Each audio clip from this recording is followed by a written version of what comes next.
morning students. Today we are going to see the lesson local self-government comes under civics. This lesson is full unit. Who is the President of India? Yes, correct. Now you should not confuse the President of India as well as the President of Village Panchayat. So head. Now let us see local self-government meaning. Local self-government operates at the lowest level of the society. It is an instrument of democratic self-government. Under the Mauryan administration, you must have studied. And this existed during the time of Indian history, Mauryan period, and Chola, the Kodavole system, and under the British rule during the 19th century. They also introduced the local self-government. Lord Ripon was known as the father of local government.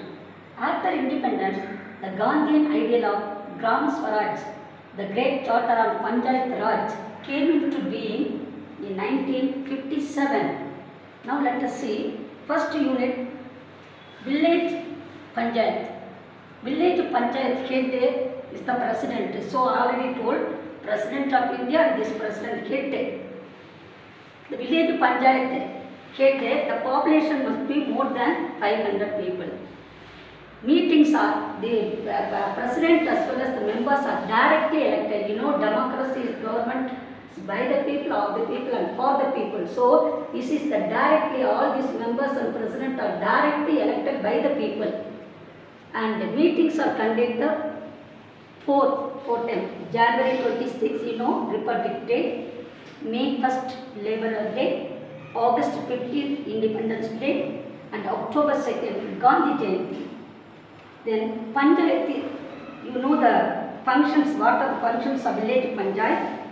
Supply of drinking water, maintenance of street lights, maintenance of roads, maintenance of village libraries, maintenance of small bridges, granting permission to the housing plots, maintenance of drainage, construction of group houses, cleaning of street, maintenance of burial grounds, maintenance of common lavatory facilities. Voluntary functions. According to the Tamil Nadu Local Government Act passed in 1994, the following functions to be performed as voluntary functions by the local government. Maintenance of street light in the villages, maintenance of market and fairs, implementation of trees, maintenance of playgrounds or planting trees, maintenance of playgrounds, maintenance of parking vehicles, slaughterhouses and cattle sheds, control over places of exhibition. These are the voluntary functions. The village Panchayat was the only local government which was empowered to levy taxes in the 3-tier system of the village Panchayat. Taxes, property tax, professional tax, house tax, taxes for connecting of drinking water, land tax and taxes levied on shops. Next one, Panchayat Union. Next category is Panchayat Union is formed by grouping of villages. Members of the Panchayat Union are directly elected by the people. All these commanded people are directly elected. This is the direct democracy. The chairman of the Panchayat Union is chosen from among the members.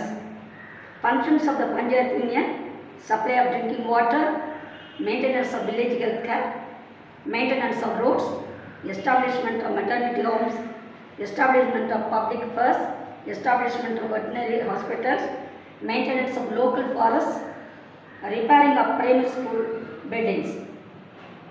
The district collector, planning officer, concerned block development officer are empowered to supervise the developmental functions of the Panchayat Union.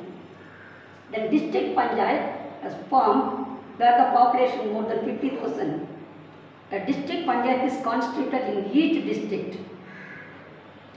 The ward members are directly elected by the people. The chairman is elected from one among the members and that term year is 5. Functions of district Panchayat: advising the government about the developmental schemes of village Panchayat and Panchayat Union. Supervising the functions of district planning commission. Next one, town Panchayat. It is formed where the population is more than 10,000. Members and president of the town panchayat are directly elected by the people. There is an executive officer to look after the administration of the town panchayat, and the term of office is 5 years, and he is appointed by the government.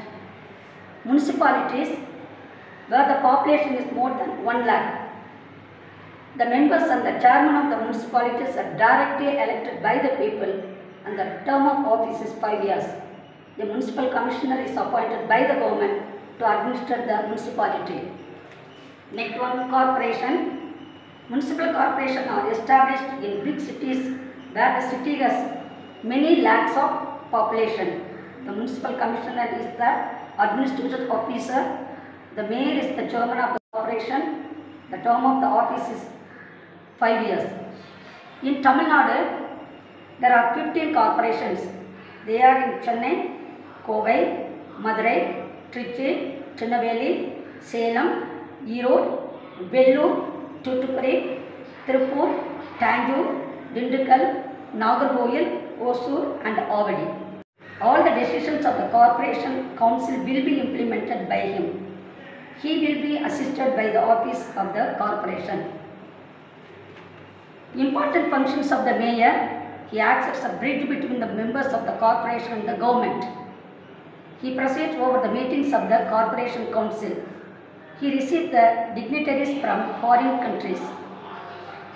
Types of other urban panchayat: notified area committee, town area committee, cantonment board, township, port trust and special purpose agency. The problems and challenges facing the local self-government. Local self-government are the crucial basis for our democracy. The constitutional status of local self-government adds more significance to their functioning. There are, however, a few critical concerns in the working of local government. Major problems and challenges may be mentioned as below. Lack of clear demarcation of powers and functions of local bodies. Allocation of funds and needs assessment are not matched. Role of caste, class and religion in decision making at the local self-government. Poor accountability of elected members and officials at the grassroots level of democracy. Read the box answer C. Periyar as chairman of municipality. Periyar E.V. Ramasamy became the chairman of Erode municipality in 1917. During his tenure in Erode municipality, Periyar worked effectively for providing piped drinking water supply and health facilities to the people. Piped water supply scheme was implemented in 1919 by Periyar.